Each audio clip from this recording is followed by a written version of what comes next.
Holt euch einen Kaffee, wir müssen reden.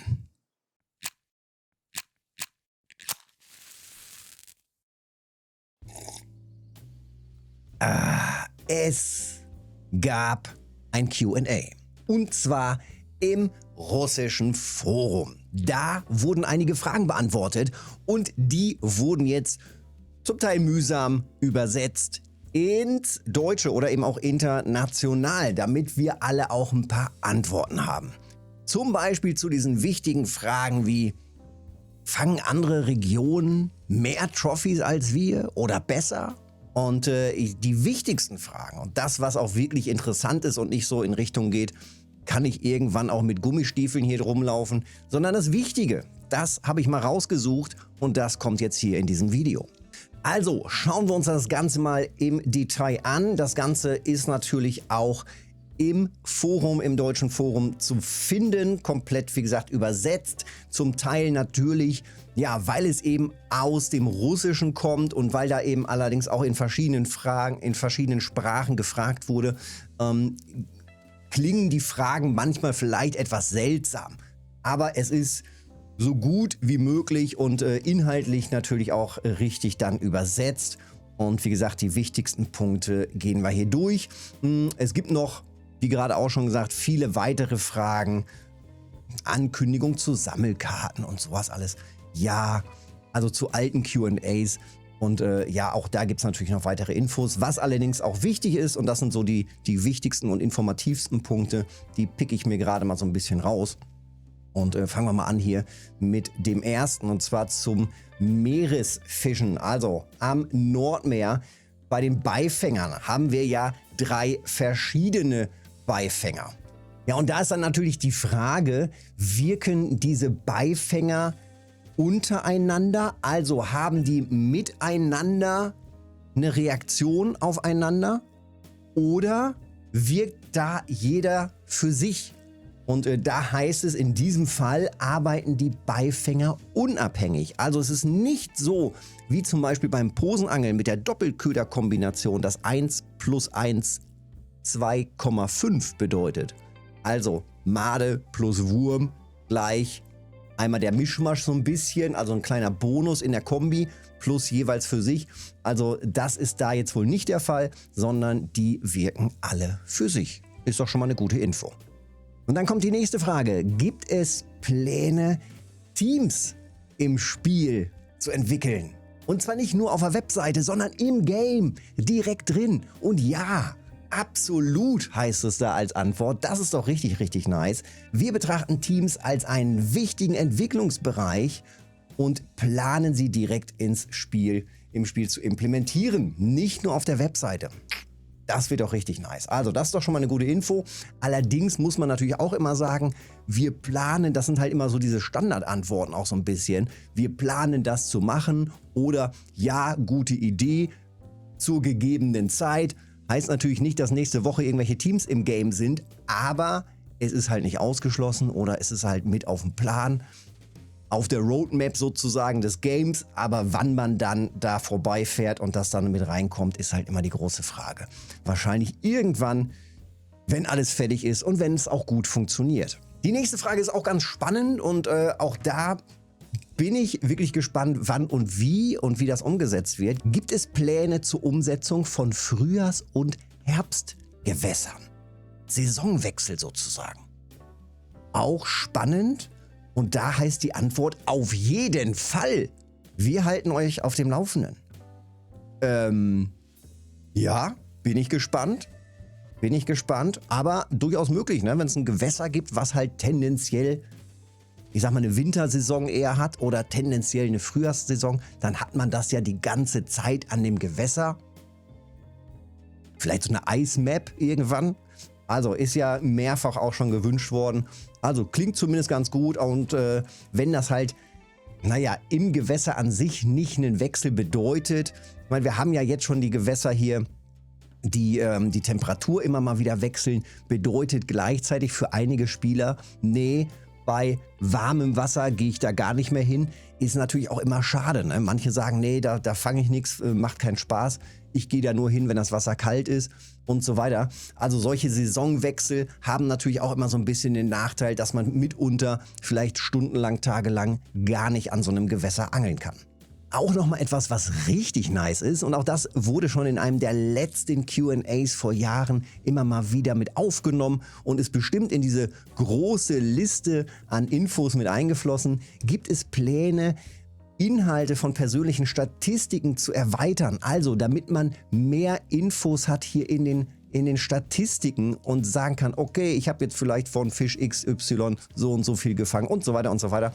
Also mehr Infos, und auch da, ja, auch da gibt es dann ein positives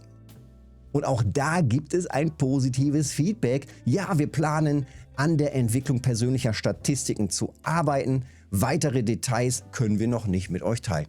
Naja, auch wieder so eine klassische Antwort. Ja, na klar, gute Idee, setzen wir natürlich gerne um, wenn wir es umgesetzt kriegen, und wenn die Zeit reif ist, dann ist es halt irgendwann soweit.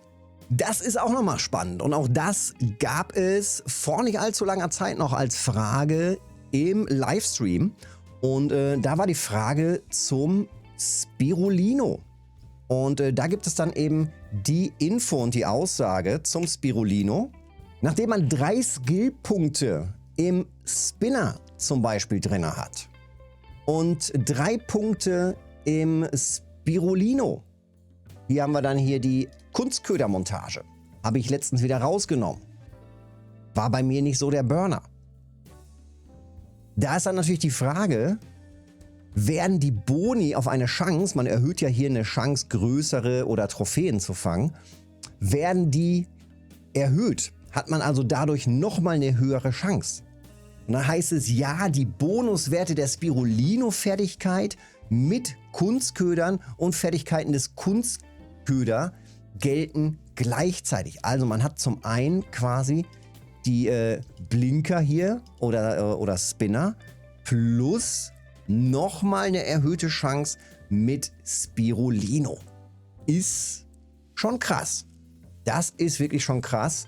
Könnte man vielleicht tatsächlich nochmal überlegen. Vielleicht habe ich ja bald nochmal ein paar Punkte übrig. So viele XP brauche ich ja nicht mehr bis zum Level Up. Und dann kann ich das ja auch nochmal ausgiebig testen. Aber das klingt schon mal gut, wenn man nochmal eine erhöhte Chance hat auf Trophäen. Allerdings muss ich auch sagen, ich hatte Spirulino eine ganze Zeit mal aktiv und wirklich aktiv im Gebrauch geskillt. Und nach über 3000 Fischen einfach keine Trophy. Da denkt man sich dann auch, na, das ist aber ein Dingen. Also, ich weiß nicht, ob das so richtig der Burner ist. Die Statistik sagt, nee, alles falsch gemacht. Also einfach vielleicht dann doch nochmal weiter testen und probieren, ob da nicht mehr geht. Dann gibt es nochmal eine ganz spannende Frage zu den Futterraketen. Futterraketen werden ja auch immer wieder ganz gerne verwendet, lohnen sich ja auch. Ich habe die auch in verschiedenen Portionsgrößen, und es gibt da ja eben die 2 Versionen, die Spomp und die Spot. Also die 2 Versionen haben wir, und das sind dann einmal die offenen und die geschlossenen Futterraketen. Und da hieß es eben, dass die kleineren oder die offenen für die kleineren Partikel sind.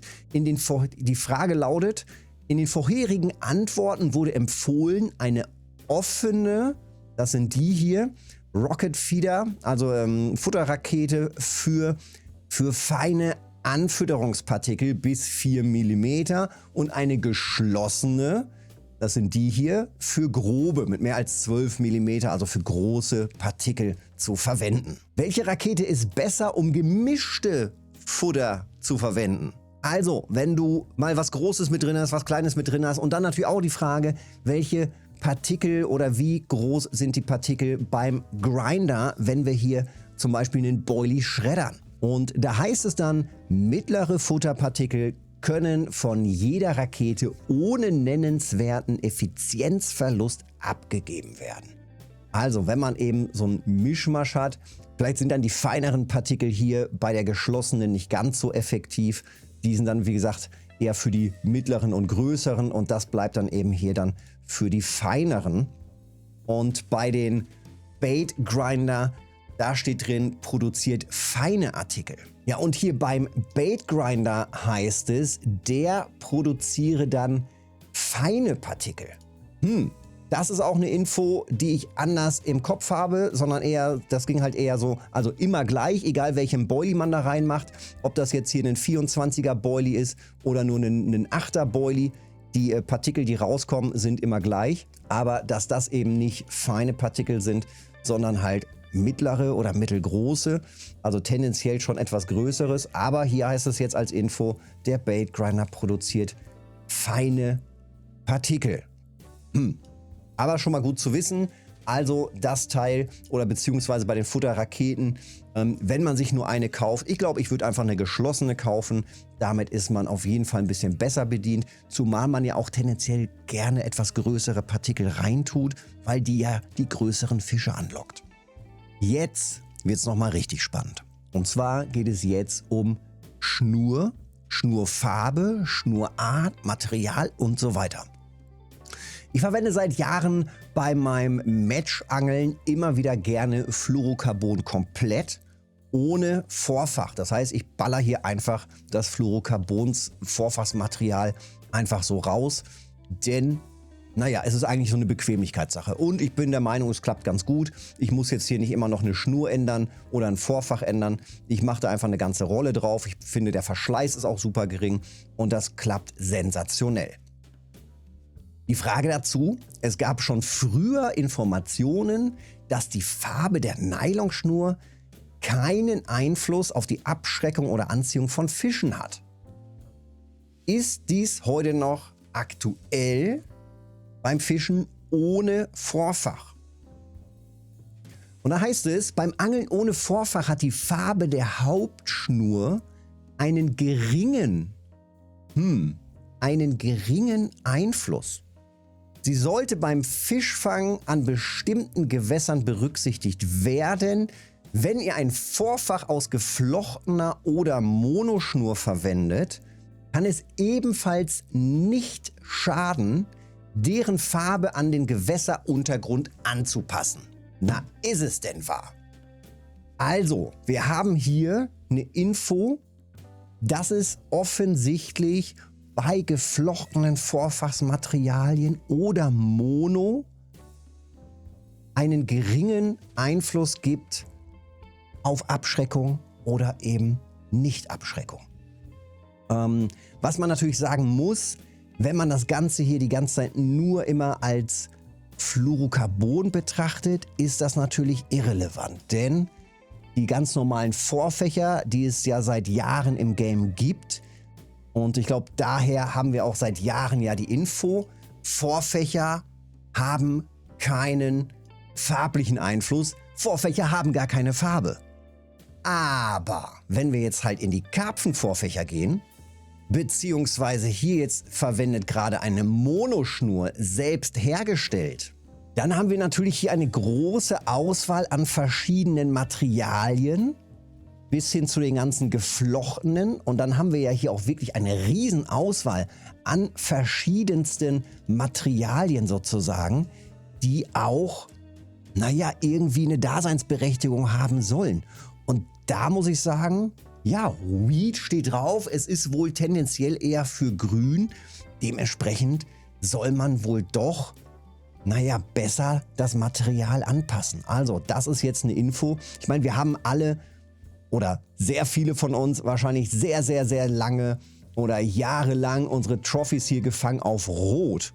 Und also sehr viele haben halt hier Camo Red immer verwendet. Das ist somit eine der meistverwendeten Vorfachsschnüre. Ansonsten eben natürlich auch mal so ein steinfarbenes oder das schlammfarbene oder sowas, Sandfarben. Also wir haben hier immer mal wieder verschiedene Bezeichnungen auch drauf.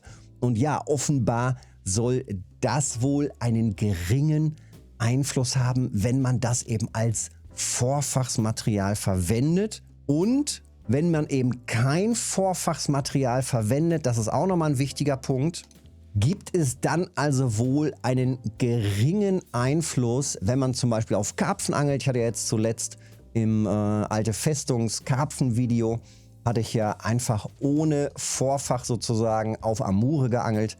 hatte da die lilane Schnur drauf. Und ja, auch da machen wohl die verschiedenen Hauptschnur-Monoarten dann sozusagen auch einen kleinen Unterschied. Das Ganze soll allerdings sehr gering sein und wirklich sehr gering sein. Bedeutet also, das Ganze ist jetzt nicht so, der hat mit einer lilanen Schnur gefangen, fängt hier die ganze Zeit Fische, macht sich den Kescher voll. Ich habe eine goldene Schnur jetzt gerade drauf, ich fange nicht einen einzigen Fisch. Da liegt es wahrscheinlich weniger an der Farbe der Hauptschnur oder an der Schnur, als an deutlich anderen Partikeln, vielleicht eine andere Uhrzeit, anderes Wetter und so weiter. Also es gibt viel, viel mehr Komponenten, die einen deutlich größeren Einfluss haben, als wie gesagt die Farbe der Hauptschnur bzw. der Vorfächer. Aber trotz allem, wenn wir das Maximum rausholen wollen, und das wollen wir wollen natürlich alles ideal und optimal zusammenbauen, dann müssen wir natürlich jetzt auch einfach dahin gehen und sagen, okay, wir gehen in den Shop, wir holen uns alle passenden Vorfachsmaterialien, die es so gibt, also passend zu den verschiedenen Untergründen. Es gibt genug Infos zu den Untergründen, wenn nicht, holt man sich eben nochmal eine Route, um die Untergründe abzutasten und dann weiß man das und dann weiß man zum einen natürlich Leadcore fürs Karpfenangeln, Bleifarbe und ja, jetzt kommt auch noch raus, okay, die Info zu den Vorfachsmaterialien. Also wenn es eben geflochtene, es gibt ja auch hier verschiedene Monoschnüre mit Farbe, also die sollten wir dann doch auf jeden Fall anpassen an den Untergrund, um nochmal ein bisschen besser zu fangen. Na, das ist doch ein Dingen. Das ist doch ein Dingen. Was so ein Aufräumen und Optimieren des Servers, die sind ja seit Wochen und Monaten wohl dran, das Game nochmal schön zu überarbeiten. Was das alles bringt, das ist doch der Hammer. Immer schön, wenn wir neue Infos bekommen. So ist das richtig, richtig nice. Ich scroll noch mal ein bisschen durch, ob es noch mal ein bisschen was anderes Interessantes gibt. Und ich meine, da war noch was, auch in Richtung Karpfenangeln. Wo waren wir? Da. Genau. Das ist auch noch mal wichtig. Und zwar tatsächlich zum Karpfenangeln. Die Bleie. Die Frage lautet, beeinflusst das Gewicht des Bleis oder die Art des Bleis die Wahrscheinlichkeit, einen Fisch zu haken? Und sollte es an die Größe des Zielfischs angepasst werden? Und da lautet die Antwort ja. Also ja, es beeinflusst den Hakeffekt. Also wenn du ein sehr, sehr leichtes Blei hast und einen sehr, sehr großen Fisch, hakt es nicht so groß, nicht so gut, wie wenn du ein vernünftiges Blei da unten im Wasser liegen hast und da kommt ein großer Fisch und der will da dran rumziehen und dann hakt das da ordentlich rein oder eben nicht rein. Also das hat einen Einfluss. Ja, tut es. Das physikalische Modell von Rigs mit Bleien berücksichtigt das Gewicht und die Art der Bleie und wirkt sich daher auf die Hakwahrscheinlichkeit aus. Also, fließendes Gewässer, vielleicht eher ein flaches Blei, was auf dem Untergrund liegt, nicht weggetrieben wird. Dadurch, einfach, also hier habe ich jetzt so ein bisschen so ein leicht ründliches, das rollt wahrscheinlich eher ein bisschen weg. Wollen wir vielleicht nicht, also dann eher ein flaches Blei, was gut auf dem Grund liegt. Dann gibt es diese verschiedenen Formen, hier diese Karpfenbleie zum Beispiel, die halt so ein bisschen kugelig da liegen und in alle Richtungen so ein bisschen noch gezogen werden können und relativ vorsichtige Fische dann vielleicht auch nicht so schnell verschrecken. Das hier ist, wie gesagt, eher für fließende Gewässer. Also es gibt da einen Unterschied. Und ja, auch gewichtsmäßig gucken, dass man vielleicht nicht zu leicht reingeht, beziehungsweise vielleicht auch nicht unbedingt zu schwer, wobei zu schwer kann das? Naja, vielleicht doch, wenn man sehr fein reingeht, mit einem feinen Setup. Man hat noch einen vorsichtigen Fisch, der vielleicht erst noch ein bisschen wegschwimmt und dann hängt der vielleicht schon am Grund, will das ganze Rig aufheben, den Köder aufheben, will vielleicht losschwimmen und beim Losschwimmen hakt oder liegt das schwere Blei schon auf dem Grund und er kann gar nicht ins Schwimmen kommen und der Hakeffekt entsteht gar nicht. Dann ist das natürlich auch nachteilig, wenn man vielleicht zu schwer reingeht. Dann gibt es noch eine Frage zum Boot. Und da gab es ja vor Monaten oder fast über einem Jahr gab es da ja ein bisschen Theater. Wir wissen noch, das ganze Angeln am Woltjow war fast ein Jahr lang so gut wie tot. Und es gibt wohl da auch nochmal Infos. Die Frage lautet, hat das Boot eine Scheuchwirkung? Beeinflusst das Boot die Bisse zum Beispiel hier am Nordmeer? Und da lautet dann die Antwort, beim Meeresangeln wird in den meisten Fällen in großer Tiefe gefischt, also weit entfernt vom Boot. Generell ist es aber fast immer ein Vorteil, auf größere Distanz zu fischen, gerade auf vorsichtige Fischarten. Also doch lieber noch mal ein bisschen weiter weg vom Boot. Es gab mal so eine Faustregel so in Richtung 10 Meter. Ich würde sagen, einfach mal verdoppeln, geht man mal so auf 20 Meter Abstand vom Boot und dann sollte das doch schon ganz gut sein. Gerade fürs Angeln zum Beispiel am Kuori, da wird ja auch gerne geschleppt und wenn man da einfach ein bisschen weiter auswirft, schadet das wahrscheinlich nicht. Eine weitere wichtige Frage und die Frage kommt eigentlich in jedem Q&A. Fliegenfischen. Fliegenfischen. Ist Fliegenfischen noch in Arbeit? Und wie heißt es da so schön? Ja.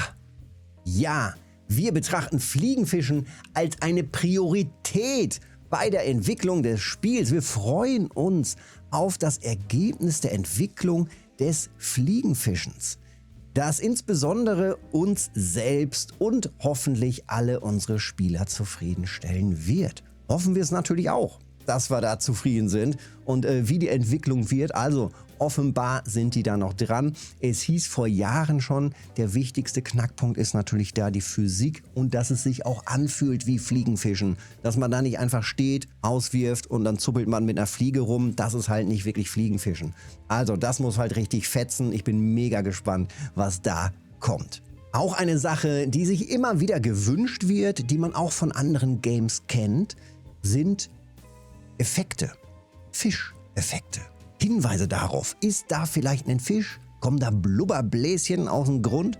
Könnten da Fische sein? Und da kommt die Frage dann auf, werden sie Hinweise, minimale Hinweise zur Fischwanderung geben? Also ändern sich die Fischspots oder sowas? Und dann kommt da als Antwort, wir planen ein System zur Anzeige der Fischaktivität. Also dazu gibt es dann die Antwort, ja, es wird wohl dran gearbeitet, dass man die Fischaktivität an dem Gewässer wohl besser sieht. Und es soll eben so sein, dass man Anzeichen von Fischaktivität halt besser sieht an den Gewässern, wie es eben in der Natur der Fall ist.